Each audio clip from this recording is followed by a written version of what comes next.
Hello guys, samahan niyo ako sa journey ko papunta sa aming province ng Marinduque. So hinatid ko ang parents ko kasi nag-request sila na ihatid ko and napagkasya ko silang dalawa sa maliit nating sasakyan. So ayan siya no, nag-stop over muna kami kasi naggutom yung dalawa. So sinamahan ko sila dito sa Startol and medyo mahaba-haba din yung biyahe namin and medyo malaki-laking gasolina din yung aming naubos. So, ayan na, no, nasa barko na kami yung pinakaunang dumating. So, kasi kakalis lang ng previous na barko, so ang dalangin ko lang, hindi sana sumabit yung aking sasakyan. And ayan yung sasakyan namin na barko.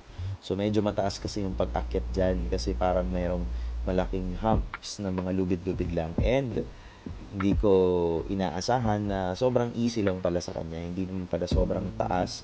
Kayang-kaya naman pala. E naisakay siya sa barko. And after nun, pumondo na kami sa Marinduque. So after mga 3 hours ito.